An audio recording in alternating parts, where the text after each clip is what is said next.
বকরা ঈদের দিন, এবছর না 2 বছর আগের কথা বলছি, বকরা ঈদের দিনে আমাকে একটা ছেলে ফোন করে, আমি পরিচিত ছেলে, নাম বলছি না, আমাকে ফোন করে বলছে, হুজুর আসসালামু আলাইকুম, ঈদ মুবারক। বকরা ঈদের দিন, ঈদ মুবারক। তো আমি বললাম ঈদ মুবারক, ওয়ালাইকুম আসসালাম। তারপরে কি বলছে জানেন, হুজুর আমার 2টো মশলা জানতে হবে ঈদের দিনে, ঠিক বেলা 11:30 12টার দিকে। তা আমি ভেবেছি ঈদের, বকরা ঈদের দিনে মশলা জানা মানে ওই মাংস নিয়ে বন্টন টন্টনের কিছু একটা মশলা হবে। কি বলছে শুনবেন, হুজুর সুদের টাকায় বিড়ি কিনে খেলে গোনা হবে।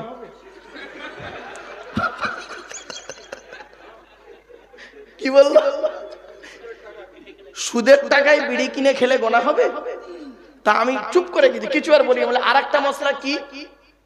বলছে কুরবানির গোশত দিয়ে মদ খেলে অসুবিধা আছে। তা আমি তাকে কি উত্তর দেব? বাস্তব অভিজ্ঞতা বলছি শোনেন। 2000 সালে আমি ওয়াজ করছি দক্ষিণ 24 পরগনায়। 2000 সালে ওয়াজ করছি দক্ষিণ 24 পরগনা, আজ থেকে 24 বছর আগে।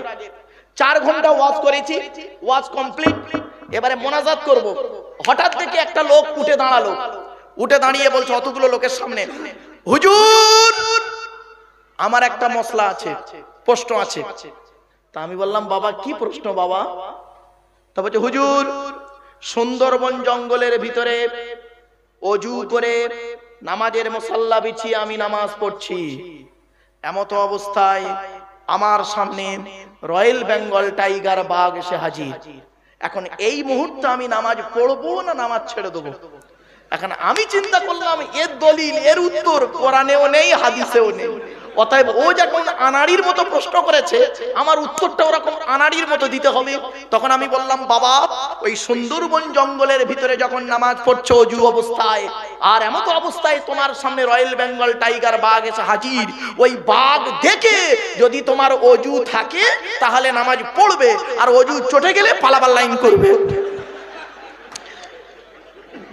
বাঘ দেখে তোর সামনের দিক থেকে বেরোবে, পেছনের দিক থেকে বেরোবে, কি বেরোবে আল্লাহই ভালো জানে। বাবা প্রশ্নের উত্তরটা ঠিক আছে? দেখেছেন? আচ্ছা ও আজ কি অসুবিধা হচ্ছে আপনাদের? আর একটু হবে না বন্ধ করতে হবে? একবার তাকবীর দেন দেখি, নারাই তাকবীর, নারাই তাকবীর। চলো কোরআনের পরিচয় দিচ্ছিলাম, ভুলে গেছেন? কোরআনের পরিচয় দিচ্ছিলাম। কোরআনের ভিতরে কি আছে? 30টা পারা, 540টা রুকু, 114টা সূরা, 14 থেকে 15 খানা সাজদা, 7টা মানজিল, 8 থেকে 12 খানা সাক্তা, 6666টা আয়াত, কেউ বলেছেন 6236টা আয়াত, 3,23,215টা অক্ষর। এ কোরআন 22 বছর 9 মাস কয়েকদিন কম বেশি 23 বছর ধরে কোন ঘটনাকে কেন্দ্র করে, কোন ব্যক্তিকে কেন্দ্র করে, কোন বস্তুকে কেন্দ্র করে, কোন জায়গাকে কেন্দ্র করে কোরআনের আয়াতগুলো নাজিল হয়েছে। 6000 আয়াত নাজিল হয়েছে, 12,000 জায়গায় নাজিল হয়েছে। কটা জায়গার নাম আপনি জানেন? মক্কার মদিনাই তো জানেন। 12,000 জায়গায় নাজিল হয়েছে 6000 আয়াত। আপনি জানেন 1000-এরও বেশি আয়াত হলো বিজ্ঞান ভিত্তিক। এই কোরআনে আছে নামাজের কথা 82 জায়গায় বলেছি, লেখাপড়ার কথা 92 জায়গায়, ধৈর্য শব্দটা আছে, সবর, ধৈর্যের কথা আছে কোরআনে 104 জায়গায়, আর ইয়া আইয়ুহাল্লাযীনা আমানু আছে কোরআনে 88 জায়গায়। 250 রকমের হারাম আছে, 250 রকমের হালাল আছে। মোট 500 আয়াত আছে, 250 হালাল, 250 হারাম। আপনি কটা হারাম হালাল জানেন? মদ খাওয়া, সুদ খাওয়া, ঘুষ খাওয়া, এইটুকুই তো জানেন। 250 রকমের হারাম, 250 রকমের হালাল আছে বাবা কোরআনে। শুধু তাই নয়, এ কোরআন মানব জাতির এক কল্যাণ নিয়ে এসেছে। এ কোরআন এমন একটা কিতাব, according to Islamic law, not only according to Indian law. বাবা দুটো ল নিয়েও তো টুকটাক পড়াশোনা করেছি। According to Islamic law, according to Indian law. এ হলো অ্যাকর্ডিং টু ইসলামিক ল। কি নেবে? সবই রয়েছে এর ভিতরে। চলেন এবার আসছে এই কোরআন যার উপরে নাজিল হয়েছে তার পরিচয়টা দেব। তিনি হলেন মুহাম্মদ মুস্তাফা সাল্লাল্লাহু আলাইহি সাল্লাম। তাই তো নাকি বাবা? এতক্ষণ আমি আপনাদেরকে আল্লাহর পরিচয় দিয়েছি আর আল্লাহর কিতাবের পরিচয় সংক্ষিপ্তভাবে দিয়েছি। এবারে নবীদের পরিচয় দেব। মনে আছে 3টে টপিকসে বক্তব্য রাখবো বলেছিলাম, না ভুলে গেছেন? প্রথম পর্ব ছিল আল্লাহর আলোচনা। এই আল্লাহ সম্পর্কে আলোচনা করতে গিয়ে 2 ঘন্টা বকে ফেলেছি শুধু আল্লাহ সম্পর্কে। দেখে প্রায় 2 ঘন্টা। অসুবিধা হচ্ছে আপনাদের? চলেন একবার দরুদ শরীফ আল্লাহুম্মা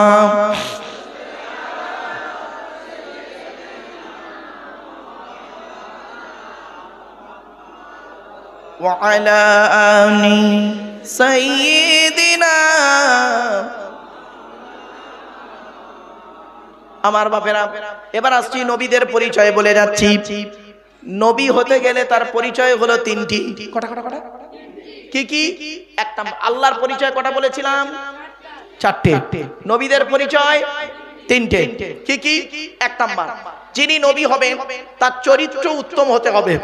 2 নাম্বার, যিনি নবী হবেন তার উপরে আল্লাহর তরফ থেকে ওহী নাযিল হতে হবে। 3 নাম্বার, যিনি নবী হবেন তার দ্বারাই অলৌকিক ঘটনা ঘটতে হবে, একটা হোক বা 50টা হোক। পৃথিবীতে যত নবী এসেছেন প্রত্যেক নবীর মাধ্যমে আল্লাহ পাক 1 থেকে 50টার ভিতরে মুজিজা দিয়েছেন। আমার নবী বিশ্ব নবী, কুল কায়নাতে রাসূল, রাহমাতুল লিল আলামিন মুহাম্মদ মুস্তাফা সাল্লাল্লাহু আলাইহি সাল্লামের উপরে আল্লাহ পাক এই পৃথিবীতে 1000-এরও বেশি মুজিজা দিয়েছেন। সর্বশ্রেষ্ঠ হলো এই কোরআন মাজিদ নাযিল করা। এই জন্য কোরআন আপনারা পড়ুন, কোরআনের বাংলা অর্থ বের হয়ে গেছে, বাংলা অর্থগুলো বুঝুন এবং কোরআন পড়াশোনা করুন, গবেষণা করুন। যারা কোরআনকে নিয়ে গবেষণা করেছে তারা উন্নতির চরম শিখরে পৌঁছেছে, আর যারা কোরআনকে নিয়ে বেইজ্জতি অপমাননা করতে গেছে তারা নিজেরাই অপমানিত লাঞ্ছিত হয়ে বাড়ি ফিরেছে। এজন্য বাবা, কোরআন এমন এক কিতাব, একে যে ভালোবাসবে তার ভালোবাসার মূল্য কোরআন দিয়ে দেবে। ঠিক তাই, মানে আল্লাহ দেবে। কোরআন তো আল্লাহর বাণী। চলো এবার আসছি কোরআন যার উপরে নাযিল হয়েছে তিনি হলেন আমাদের নবী। তার পরিচয়টা এবার দিই আপনাদের কাছে। আমাদের নবীর পরিচয়টা কি? আচ্ছা, আমাদের নবী মুহাম্মদ মুস্তাফা সাল্লাল্লাহু আলাইহি সাল্লাম তিনি কোন বংশে জন্মগ্রহণ করেছেন? কুরাইশ। কার নাম কুরাইশ? দেখি চলো, তবে সুবহানাল্লাহটা একটু জোরে বলতে হবে, পারবেন তো? ঠিক আছে, চলো। কি কোন বংশ বললেন? কুরাইশ।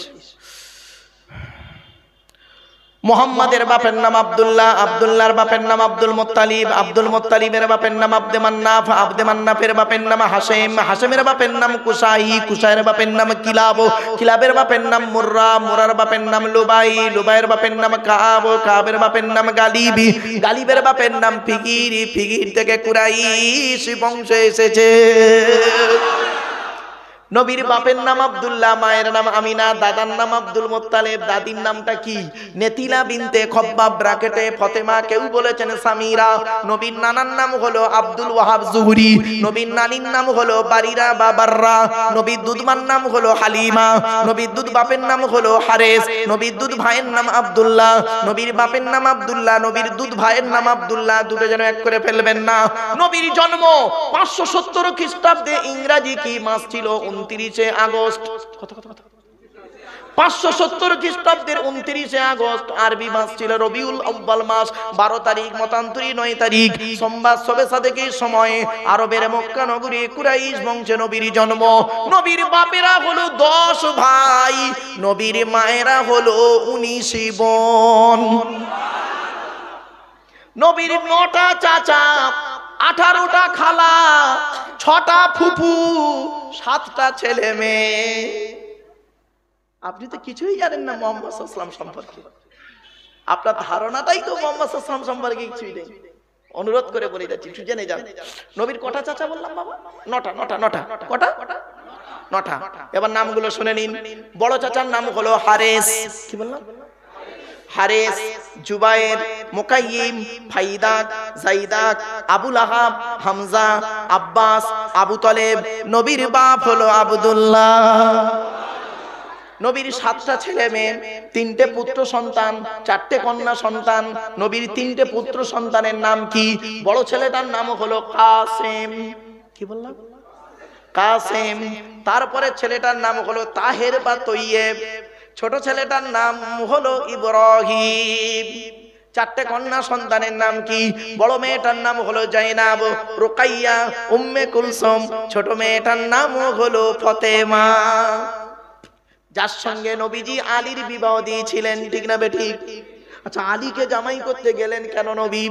আলীর মধ্যে আল্লাহ রাব্বুল আলামিন একাধিক গুণ দান করেছিলেন, এই জন্য আলী কাররামাল্লাহু ওয়াজহা বলা হয়। মনে রাখবেন, এখান থেকে একটা শিক্ষা নিয়ে নিন ও মুরব্বী বাবাজিরা, যাদের কন্যা সন্তান আছে, যাদের বাড়িতে কন্যা সন্তান আছে, বিশেষ করে যাদের বাড়িতে কন্যা সন্তান আছে তারা ভালো করে শুনে নিন। যাদের বাড়িতে বোন রয়েছে, বিয়ে এখনো দেননি, বিবাহ দেননি এখনো, তারাই ভালো করে শুনে নিন কোন ছেলেকে জামাই করবেন, কোন ছেলেকে জামাই করবেন। যাই তাই ছেলেকে জামাই করবেন না, যে ছেলের মধ্যে দুইটা গুণ পাবেন। কটা কটা কটা? দুটা গুণ। আর যাদের বাড়িতে ছেলে রয়েছে, যাদের পুত্র সন্তান আল্লাহ দিয়েছে, কোন মেয়েকে বৌমা করবেন, চাই তাই মেয়েকে বৌমা করবেন না, সর্বনাশের শেষ থাকবে না। এই কোরআনে আল্লাহ বলেছেন, আমি বলি নাই, যে মেয়ের মধ্যে 6টা গুণ পাবেন। কটা কটা কটা? তা আগে কোনটা বলবো, ছেলেদের না মেয়েদের? আগে ছেলেদেরটা বলবো না আগে মেয়েদেরটা বলবো? আগে ছেলেদেরটা হয়ে যায়, যেহেতু দুটো সংখ্যা আছে, তাই তো? অসুবিধা নেই তো? চলুন, ছেলেদের কটা গুণ বলেছি? 2টা গুণ। 1 নাম্বার দেখবেন, ছেলেটি সৎ ছেলে কিনা খবর নেবে। সৎ কাকে বলে এতক্ষণ ব্যাখ্যা করছিলাম, 2 ঠোঁটের মাঝখানে 2 রানের বীজখানে। বাড়ি থেকে ভাববেন, 1 নাম্বার ছেলেটি সৎ ছেলে কিনা খবর নেবে। এখানে অনেক ইয়াং মেয়ে বসে আছে, যুবতী মেয়ে বসে আছে, আর পাড়ার যুবক ছেলে অনেক বসে আছে। বন্ধুরা, অনেকে করে কি দেখবেন, যুবতী মেয়েরা যুবক ছেলের সঙ্গে রাস্তার ধারে 2তলা বাড়িতে মেয়েটির বাড়ি, আর ছেলেটা হলো বাপের 420 ছেলে, MBBS, বাবা মায়ের বেকার সন্তান। তো করেছে কি, কিচ্ছু নেই ছেলেটা, 420 ছেলে, লেখাপড়া না কিছু নেই। ওই মেয়েটার ভালো মেরিটোরিয়াস স্টুডেন্ট, সে পড়াশোনা করে, দেখতে একটু ভালো, ব্যাস ওর সঙ্গে লাইন করা ধান্দা করছে। 1 দিন 2 দিন 3 দিন হয়ে গেল, প্রেম হয়ে গেল। হঠাৎ করেছে কি, মেয়েটি 2তলার উপরে দাঁড়িয়ে আছে, রাস্তার ধারে 2তলা বাড়ি, মেয়েটি 2তলার উপরে দাঁড়িয়ে আছে। হঠাৎ ওই ইয়াং ছেলেটা করেছে কি, ওই বেকার নোংরা কুলাঙ্গারটা করেছে কি, ওর বন্ধু একটা নতুন মোটরসাইকেল কিনেছে, বন্ধুকে বলছে, বন্ধু তোর মোটরসাইকেলটা দিবি, 1 মিনিট একটু ঘুরে আসবো। তো বন্ধু বন্ধুর মোটরসাইকেল দিয়েছে, নতুন মোটরসাইকেল এনে ওর প্রেমিকার ঘরের সামনে এমন কেড়ে বেঁকে দাঁড়িয়ে আছে, মোবাইলে ফোন করছে। আর মেয়েটা দেখতে পাচ্ছে মোবাইলের কভারের পেছনটা রয়েছে আপেল কামড়ার, মানে আইফোন, আর সামনের দিকে মাল বোতাম টেপা। বুঝতে পারেনি না? ওতেই মেয়েটা গলে গেল। এই যুবতী বোনেরা শুনে নাও, খবরদার, ওই ছেলেকে কোনোদিন ওর পাল্লায় পড়ো না। 1 নাম্বার দেখবে ছেলেটি সৎ ছেলে কিনা খবর নেবে। 2 নাম্বার, ছেলেটি কর্মী কিনা খবর নেবে। কর্মী ভাষাটা বুঝতে পারছেন? কি বলেন আপনারা? কাজ করে, মেহনত করে, পরিশ্রমী, তাকে কর্মী ছেলে, কাজ করে। যাক, আচ্ছা, এই 2টো গুণ যে ছেলের মধ্যে পাবেন, সেই ছেলেকে জামাই করতে যাবেন। বাবা অনুরোধ করে বলে যাচ্ছে, নইলে ফেঁসে যাবেন। বাস্তবটাই বলে গেলাম। কথাটা শুনতে হয়তো খারাপ লাগছে, আমি অতি বাস্তববাদী মানুষ, আমি প্র্যাকটিক্যাল করা মানুষ। বাবা, এবার আসছি, কোন মেয়েকে বৌমা করবেন? কোন মেয়ে ছেলেরা আছে না চলে গেছে? আছে। আজ ওয়াজের 12টা বাজিয়ে দেবো। চলে, কোন মেয়েকে বৌমা করবেন? কোন মেয়েকে বৌমা করবেন? আমার মা বোনরা শুনে নিন, ভুল বুঝবেন না। এই কোরআনে আল্লাহ পাক বলে দিয়েছেন যে মেয়ের মধ্যে 6টা গুণ পাবে। কটা কটা কটা? মুসলিমাতিন, মুমিনাতিন, কানিতাতিন, তাইবাতিন, আবিদাতিন, সাইহাতিন, সঙ্গীবাতিন ওয়া আবকারা। 28 নম্বর পারার 19 নম্বর পৃষ্ঠার 11 নম্বর লাইন, সূরার নাম সূরা তাহরিমের 5 নম্বর আয়াত। 1 নম্বর নাম্বার হলো মেয়েটা মুসলমান কিনা খবর নেবে, 2 নাম্বার মেয়েটি বিশ্বাসী মেয়ে কিনা খবর নেবে, 3 নাম্বার খুব ইম্পর্টেন্ট কনিতাতিন আনুগত্যশীলা মেয়ে কিনা খবর নেবে। দূর থেকে খবর নিয়ে দেখবেন ওই মেয়েটি ওর বাপ আর মাকে ভক্তি শ্রদ্ধা করে কিনা খবর নেবেন। দূর থেকে খবর নিয়ে যদি সঠিক তথ্য পেয়ে যান মেয়েটি ওর বাপ আর মাকে ভক্তি শ্রদ্ধা করে না, খবরদার ও যত সুন্দরী মেয়ে হোক আর যত লেখাপড়া করেনেওয়ালা মেয়ে হোক, খবরদার ওই মেয়েকে জীবনে কোনোদিন বৌমা করবেন না। ও ওর নিজের বাম্মাকে ভক্তি শ্রদ্ধা করে না, তোমার বাম্মার পাতে সহজে এক থালা ভাত দিতে চাইবে না। ঠিক না বেটি? নারী জাতির কয়েকটা বদ অভ্যাস আছে, আমি একটু বলে যাচ্ছি। এই মা বোনের একদম ভুল বুঝবেন না, আমি বাস্তবটাই বলে যাচ্ছি। বেশিরভাগ মেয়ের সংসার নষ্ট হয়, বেশিরভাগ মেয়ের অসুবিধা হচ্ছে নাকি? বেশিরভাগ মেয়ের সংসার নষ্ট হয় মেয়ের মায়ের কান ভাঙা নিতে। ঠিক না বেঠিক? বেশিরভাগ মেয়ের সংসার নষ্ট হয় মেয়ের মায়ের কান ভাঙা নিতে। মনে রাখবেন, যে মেয়ের মা যত বেশি চালাক, যে মেয়ের মা যত বেশি চালাক, ওই মেয়ের কপালে তত তাড়াতাড়ি তলা। ঠিক না বেঠিক? বাস্তব কথা বললাম, বাবা রাগ করো না। এই জন্য মেয়ের মায়েদের বলে যাচ্ছি বেশি চালাকি করা ঠিক নয়, বাস্তব বলছি। মেয়ের মায়েদের বেশি চালাকি করা ঠিক নয়। নারী জাতির শত্রু দুটো, কটা শুনে নিন। নারী জাতির শত্রু দুটো পৃথিবীতে। 1 নাম্বার হলো সতীন। সতীন হলো নারী জাতির কঠোর শত্রু। কিরকম শত্রু বলবো শুনে নিন। স্বামী মরে যায় যাক, স্বামী মরে যায় যাক, সতীন তো বিধবা হলো, ও নিজে যে বিধবা হয়ে গেছে ওর খেয়াল নেই।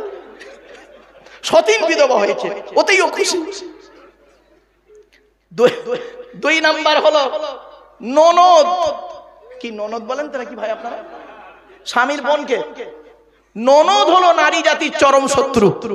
এই জন্য আপনাদের বলে যাচ্ছি শুনে নিন, আপনারা আপনাদের বোনেদের ছোলা চিনি জামা কাপড় টাকা পয়সা যখন যা কিছু দেবেন, স্ত্রীকে না জাইনে দেওয়াটাই উত্তম, বউকে না জাইনে দেবেন। আর এ বোকা কি করে, বউ পাগলা বিবির গোলাম, বোনকে একটা শাড়ি দিচ্ছে বউকে জানিয়ে, জানো সোনা এইটা বোনকে দিচ্ছি, ওর কলজে ফেটে যাবে। ঠিক না বেটি? আচ্ছা কেনই বা বইয়ের অনুমতি নেবেন না ভাই আপনারা? আপনাদের তো নিতেই হবে বইয়ের অনুমতি, বইয়ের অনুমতি নিতেই হবে আপনাদের। কেন জানেন? বলবো এই ভাই বলবো কেন বইয়ের অনুমতি নেবেন না? অবশ্যই আপনাকে আপনার বইয়ের অনুমতি নিতে হবে। কেন জানেন? বিয়ের প্রথম রাত আপনারা কি বলেন, ফুলসজ্জা না বাসর রাত? কি বলেন? দুটোই তো। বাসর রাত, বিয়ের প্রথম রাত যখন নতুন বইয়ের ঘরে ঢুকেছিলেন, নববধূর ঘরে আপনার স্ত্রীর মুখ দেখতে গিয়েছিলেন, কি বলেছিলেন? অত গভীর রাতে যখন বইয়ের কাছে গেলেন, নতুন বইয়ের কাছে গিয়ে কি বলেছিলেন মনে মনে? মাথা হেট করে 50,000 টাকা ইয়াম্মা গাড়ি 5 ভরি সোনার বিনিময়ে আজ থেকে তোমার বাপের কেনা চাকর গোলাম হইয়া গেলাম, তুমি যাহাই বলিবে তাহাই শুনিব, গন্ডগোল যদি করি মারিতে দ্বিধাবোধ করিবে না, তোমার বিনা অনুমতিতে যদি কোনোদিন কোনো কাজ করিয়া ফেলি তাহলে আমাকে কালানি খাওয়াবে, সাথে সাথে আমার বাপ আর মাকে বধূ নির্যাতন কেস দিয়ে আমারে নারায়ণপুর থানায় আমারে কালানি দেবে। ঠিক না বেটি? এই মন্দিরটা ঠিক মতো হয়েছে? ঠিক। হ্যাঁ, আমার বাপেরা বাড়ি থেকে ভাববে নারী জাতি কিরকম দেখে। আমার মা বোনরা রাগ করবেন, একদম মিলিয়ে নি কি রূপ দেখুন নারীর একটা। নারী যখন বউ হয় আলাদা খাওয়ার লাইন করে, আর ওই নারী যখন 20 বছর উপরে শাশুড়ি হয় একসাথে খাওয়ার হাদিস শোনা। ঠিক না বেটি? একই নারী, ও যখন নতুন বউ হয় না তখন দেখবেন আলাদা খাবার লাইন করে, শ্বশুর শাশুড়ি নেব না, স্বামী স্ত্রী খাবো, ছোট ছোট হাঁড়ি ছোট কড়া একটা গ্যাস, ছোট সংসারে খাবো। আর ওই নারী যখন শাশুড়ি হয় বৌমাকে হাদিস শোনাচ্ছে, বৌমা একসঙ্গে মিলেমিশে থাকতে হবে। একই নারী। নারীর আর একটা গুণ দেখবেন, রাগ করবেন আমার মা বোন, না রেগে যাবেন না মা, বাস্তব কথা বলছি। নারী স্বামীর বৈধ সম্পর্ককে মেনে নেয় না, নারী স্বামীর বৈধ সম্পর্ককে মেনে নেয় না, অবৈধ ইনকামটা খেয়ে নেয়। ঠিক না বেঠিক? বৈধ সম্পর্ক স্বামীর মেনে নেবে না, আর স্বামীর অবৈধ ইনকামটা খেয়ে নেয়। মা বোন খুব সাবধান। আল্লাহর নবীর কাছে একদিন, ও চেয়ার এখনো লাগছে নাকি? ওই বাবা, আমার মা বোনরা এসছে অনেক, আলহামদুলিল্লাহ। নারাই তাকবীর, নারাই তাকবীর, আলহামদুলিল্লাহ। চলেন, জান্নাতি নারীর পরিচয় কি আর জাহান্নামী নারীর পরিচয় কি শুনে নিন। আমার মা বোনরা আজকে শুনে নিন। আর বাবাজি যুবক ভাইদের বলে যাচ্ছি, আমি এই দুটি কথা বলার পরে বাড়িতে গিয়ে ভাববেন, আপনি নিজেই বলবেন আমার স্ত্রীটা জাহান্নামী, ও নামাজ পড়লেও জাহান্নামী, রোজা রাখলেও জাহান্নামী। আপনি নিজেই বলবেন আমার বউ, আমার মা, আমার বোন, আমার মেয়ে জাহান্নামী, নিজেই বলতে পারবেন। এই কয়েক কটা নিয়ম খালি শিখে নিন। আল্লাহর নবী বললেন জাহান্নামী নারীর পরিচয় কি জানো? ওই নারী হলো জাহান্নামী। আমার মা বোনরা শুনে রেখে দিন, আল্লাহর নবী বলেছেন ওই নারী জাহান্নামী যে নারী তার স্বামীর সঙ্গে যখন কথা বলে তুই তংকারি করে কথা বলে, মেজাজ দিয়ে কথা বলে। কি বলে? মেজাজ দিয়ে। অনেক স্ত্রী আছে দেখবেন স্বামীকে মেজাজ দিয়ে কথা বলে, তুই তংকারি করে কথা বলে। গায়ের চামড়াটা সাদা, স্বামীর গায়ের চামড়া কালো। ও বড় লোকের মেয়ে, স্বামী গরিবের ছেলে। ও লেখাপড়ায় ভালো, স্বামী লেখাপড়ায় অল্প, ব্যাস অহংকার। ওই নারী জাহান্নামী যে নারী তার স্বামীর সঙ্গে যখন কথা বলে মেজাজ দিয়ে কথা বলে, ওই নারী হলো জাহান্নামী। ও যত নামাজ পড়ুক, রোজা রাখুক, হজ করুক আর যাই করুক, ও নারী জাহান্নামী। কিরকম দেখবেন মেজাজ গরম কারে বলে? স্বামীর সঙ্গে কর্কশ ভাষায় কথা বলে। সামান্য কিছুকে কেন্দ্র করে স্বামীকে কি বলে দেখুন, দেখতে পারেনি, খেতে পারেনি, বয়স হয়ে গেলে জ্ঞান হলো না। স্বামীর সঙ্গে যখন কথা বলে। আর পাড়ার দুটো যুবক ছেলে এসেছে, পাড়ার দুটো যুবক ছেলে এসে বলছে, ও ভাবি ভালো আছো? তখন ভাবি বলছে হ্যাঁ ভাই খুব ভালো, তোমরা ভালো আছো? অনেক দিন দেখিনি তোমাদের। তখন পাড়ার দুটো যুবক ছেলে বলছে ভাবি তোমার গলার আওয়াজটা কি মিষ্টি। তখন ভাবি বলছে, যাক 20 বছর তোমার ভাই আমাকে চিনতে পারলো না, তোমরাই আমার চিনতে পেরেছো। হ্যাঁ রে, 20 বছর তোর স্বামী তোকে চিনতে পারেনি, এই 2 মিনিটে দুটো যুবক ছেলে তোকে চিনে ফেলেছে। আল্লাহর নবী বলেছেন ওই নারী হলো জাহান্নামী যে নারী তার স্বামীর সঙ্গে কথা বলে মেজাজ দিয়ে। মা বোনদের বলে যাচ্ছি খবরদার মা ও আমার বোনেরা, জীবনে কোনোদিন স্বামীর সঙ্গে যখন কথা বলবেন মেজাজ দিয়ে কথা বলবেন না। আপনার স্বামী যদি হকের উপরে নারাজ হয়ে যায়, আল্লাহ নারাজ হয়ে যাবে, আপনার নামাজ রোজা কিছুই কবুল হবে না। স্বামীর সঙ্গে যখন কথা বলবে নরম ভাষায় কথা বলবে, ভালোবাসা দিয়ে কথা বলবে। পুরুষ জাতি এমন, মনে রেখে দেন, আমারে ভুল বুঝবেন না, আমি ওই পুরুষ জাতির মধ্যে পড়ি, আমি একজন পুরুষ। মনে রাখবেন পুরুষের অভ্যাস কি জানেন না? পুরুষ ভালোবাসার কাঙাল। মনে রাখবেন মা যে কি জিনিস। আমি এজন্য বলি আপনারা ছেলেদেরকে যেমন মাধ্যমিক, উচ্চ মাধ্যমিক, বিএ পাস, এমএ পাস, আলেম, হাফেজ, মাস্টার, ডাক্তার, ইঞ্জিনিয়ার, প্রফেসর করাচ্ছেন, সাথে সাথে মেয়েদেরকেও মাধ্যমিক, উচ্চ মাধ্যমিক, বিএ পাস, এমএ পাস, আলেমা, হাফেজা করাবেন। কারণ কি জানেন? ইংরেজিতে একটা কথা আছে, 1 mother is equal to 100 teachers। একটা মা হলো 100 জন শিক্ষকের সমতুল্য। একটা পুরুষ যদি শিক্ষিত হয় ও একাই শিক্ষিত হলো, একজন নারী যদি শিক্ষিত হয় গোটা পরিবারটা শিক্ষিত হবে। এজন্য নারী শিক্ষার গুরুত্ব আছে। অল্প বয়সে মেয়েদের বিবাহ দেওয়া থেকে একটু দূরে সরে থাকবেন। আমার স্কুলে মুসলিম কতটা এখন পিছিয়ে, চিন্তা করুন, খারাপ সেন্স নেবেন না। আমার স্কুলে ক্লাস 6 একটা মেয়ে পড়ে, ক্লাস 6 এ মেয়েটা পড়তো, একটু দেখতে সুন্দরী, গায়ের চামড়াটা সাদা, মুখের কাটিংটা একটু ভালো, 6 এ পড়ে। আচ্ছা বলুন তো ভাই, যে মেয়েটা 6 এ পড়ে তার এজ কত হতে পারে? খুব বেশি হলে মেরে কেটে 12 থেকে 13 বছর, ঠিক কি না? ওই 13 বছরের মেয়েকে তার বাপ বিয়ে দিয়ে দিয়েছে। দেখতে সুন্দরী আর ছেলে কিছু আছে, ওই সাদা চামড়া মেয়ের দিকে ব্যাস বিয়ে দিয়ে দিয়েছে। চিন্তা করতে পারেন? অবাক লাগে। এজন্য একজন নারী, এবার আপনারা বলুন, ওই 13 বছরের বাচ্চা মেয়েটি, ও যে বিবাহ দেওয়া হলো, ও যদি গর্ভবতী হয় তাহলে ওর পেটের বাচ্চাটাও সমস্যায় থাকবে, আর ওর নিজের জীবনটাও ঝুঁকিতে থাকবে। ঠিক না ঠিক? ও তো ম্যাচুরিট নয়। এই কমন সেন্সটা এখনো মুসলমানদের মাথায় ঢুকলো না। আমি অনুরোধ করে বলে যাচ্ছি, মেয়ের বিবাহ দিতে হবে, আপনি আপনার মেয়েকে সুশিক্ষায় শিক্ষিত করুন। মনে রাখবেন, ইসলামে এই কোরআনে আছে, এই কোরআনে আছে। দাঁড়ান, আমি পরিচয়টা দিচ্ছি, একটু পরেই চমকে যাবেন আপনারা। চলো এবার আসছি, মুহাম্মদ সাল্লাল্লাহু আলাইহি ওয়াসাল্লাম হলেন শেষ নবী, আর কোরআন হলো শেষ কিতাব। এই কিতাবের পরিচয়টা দিচ্ছি, কোরআনের পরিচয়টা কি শুনুন। কোরআন আল্লাহর তরফ থেকে জিবরাইলের মাধ্যমে হযরত মুহাম্মদ সাল্লাল্লাহু আলাইহি ওয়াসাল্লামের উপরে আরবের মক্কা নগরের নিকটবর্তী একটি গুহাটির নাম হলো হীরা। হীরা নামক গুহাতে 610 খ্রিস্টাব্দে 1 ফেব্রুয়ারি সোমবার, কত বললাম কত খ্রিস্টাব্দ? 610। কত মনে রাখবেন, যতদিন বাঁচবেন ততদিন মনে রাখবেন যে কোরআন নাজিল হয়েছে 610 খ্রিস্টাব্দে 1 ফেব্রুয়ারি সোমবার। আর আজকের তারিখটা কত বাবা? 21 ডিসেম্বর 2024 খ্রিস্টাব্দ, শনিবার। নাকি ভুল বলছি? শনিবার তো আজ, হ্যাঁ ব্যাস, ওটা ছিল সোমবার, এটা হলো শনিবার। ওটা হলো 610 খ্রিস্টাব্দ, আজকের হলো 2024 খ্রিস্টাব্দ। ওটা ছিল 1 ফেব্রুয়ারি, আর এটা হলো 21 ডিসেম্বর। মাইনাস প্লাস করবেন, কতদিন আগে কোরআন নাজিল হয়েছে পেয়ে যাবেন। 610 খ্রিস্টাব্দে 1 ফেব্রুয়ারি সোমবার কোরআনের প্রথম আয়াত নাজিল হলো, বাক্য নাজিল হলো, ইকরা, রিড, পড়ো পড়ো পড়ো।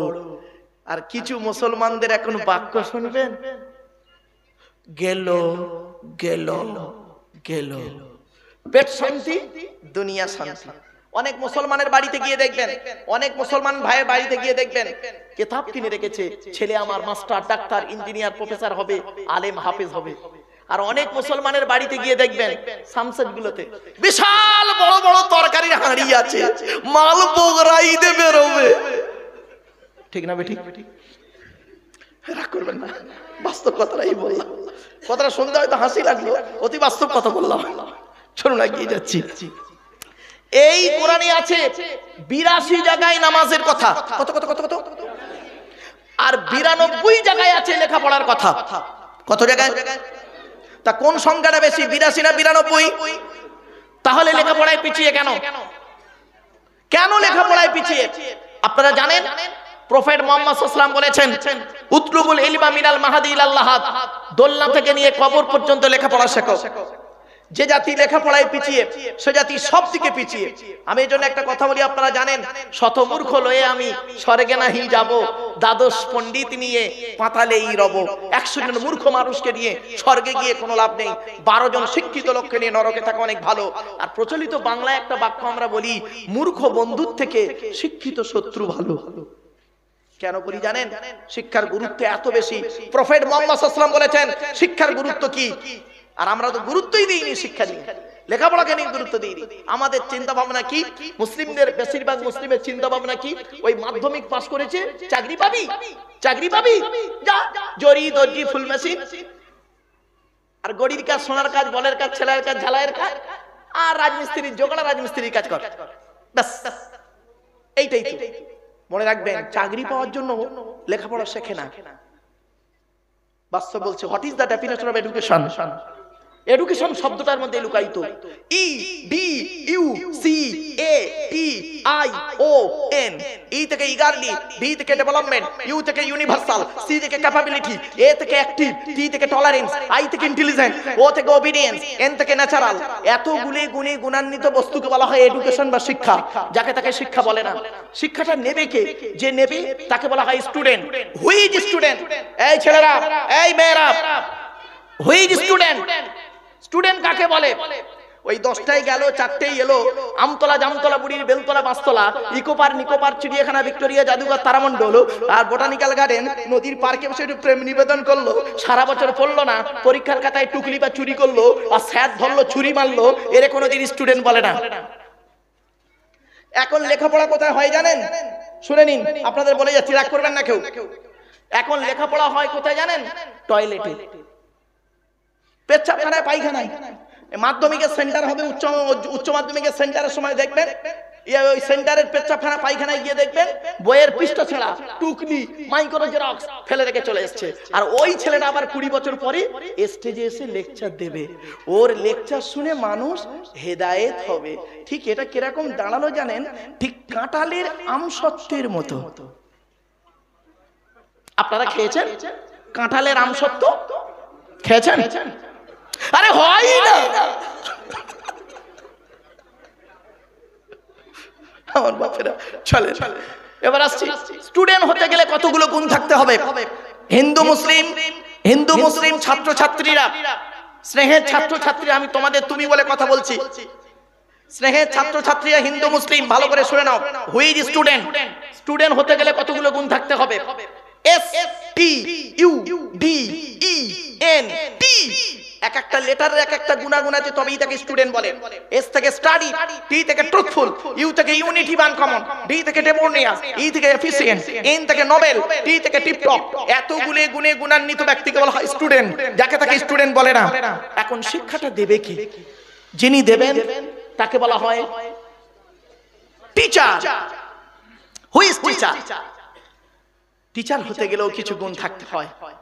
স্যারেরা আমাকে ভুল বুঝবেন না প্লিজ, আমিও ওই জাতির একজন। TEACHER, টি থেকে ট্রেনার, প্রশিক্ষণ প্রাপ্ত হতে হবে তবেই তুমি টিচার। ই থেকে ইগারলি, আগ্রহী হতে হবে তবেই তুমি টিচার। এ থেকে এবিলিটি, দক্ষতা থাকতে হবে তবেই তুমি teacher. Most important letter C, C থেকে ক্যারেক্টার, এই ক্যারেক্টার চরিত্র ঠিক থাকতে হবে তবেই তুমি টিচার।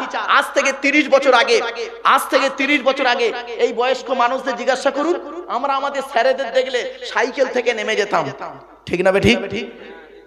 আর এখন কি হয়েছে শুনবেন?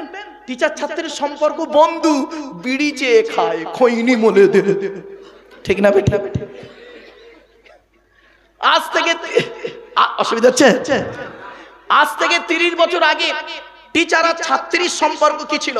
পিতার কন্যার ন্যায়। মেয়েটি শিক্ষককে বাপের মতো ভক্তি করত, শ্রদ্ধা করত, আর শিক্ষক ছাত্রীটিকে নিজের কন্যা বলে মনে করত। এখন কি হয়েছে শুনবেন? সব জায়গায় নাই, বেশ কিছু জায়গায় টিচার ছাত্রীর সম্পর্ক স্বামী স্ত্রী। প্রাইভেট পড়াতে দিয়েছে, ইংরাজি করাতে দিয়েছে, উনি বিয়েটাও করিয়ে নিয়ে বসে আছে। এই জন্যই নবী বলেছিলেন, the messenger of Allah peace be upon him said, the best are you those with good manner. নবী বলেন, তোমাদের মধ্যে উত্তম ব্যক্তি ওই লোকটা যার ক্যারেক্টার, চরিত্র ভালো, ওই লোকটাই হলো উত্তম ব্যক্তি। একজন উকিল, ব্যারিস্টার, মাস্টার, ডাক্তার, মোল্লা, মরিচা, পীর সাহেব, দরবেশ সাহেব, আমির সাহেব, মুফতি সাহেবের যদি চরিত্র খারাপ হয়, আর একজন টরিওয়ালার, টোটোওয়ালার চরিত্র যদি ভালো হয়, টোটোওয়ালাটাই হলো আল্লাহর কাছে প্রিয় ব্যক্তি। Many loss is something lost, health loss is nothing lost, but character loss is everything lost. মানুষের যদি টাকা চলে যায়, ইনকাম করলে টাকাটা আবার ফিরে আসবে। মানুষের যদি শরীর চলে যায়, ভালো মন্দ খেলে শরীরটাও ফিরে আসবে। কিন্তু বন্ধুরে, মানুষের যদি চরিত্র চলে যায়, চরিত্র কিন্তু আর ফিরে আসবে না। তাই নবী বলেছিলেন, দুই ঠোঁটের মাঝখানে এই জিভের গ্যারান্টি দাও। হারাম খাবার খাওয়া থেকে জিভটাকে ঠিক করো, বাজে ভাষা বলা থেকে জিভটাকে ঠিক করো, পরনিন্দা পরচর্চা করা থেকে জিভটাকে ঠিক করো। দুই ঠোঁটের মাঝখানে জিভের গ্যারান্টি দাও, আর দুই রানের বীজখানে লজ্জাস্থানের গ্যারান্টি দাও। দুই ঠোঁটের মাঝখানে, দুই রানের বীজখানে, এই দুটো জিনিসের গ্যারান্টি তোমরা আমাকে দাও, আমি মুহাম্মদ সাল্লাল্লাহু আলাইহি ওয়াসাল্লাম তোমাদের জান্নাতের গ্যারান্টি দিয়ে দেবো। যান বাড়ি চলে যান, সব গিয়ে দেখবেন হয় চাচার নিচে খারাপ, নয় চাচার উপরে খারাপ, ঠিক না বেটি? বাস্তব কথা বলছি বাবা। হুকমের কারেন্ট নিয়ে চাচা আমার পাকা চালিয়ে তাহাজ্জুদের নামাজ পড়ছে, চুরি করা কারেন্টে পাকা চালিয়ে তাহাজ্জুদ। রাগ করবেন না বাপ, কত রকমের মশলা বলতে হয় শোনেন।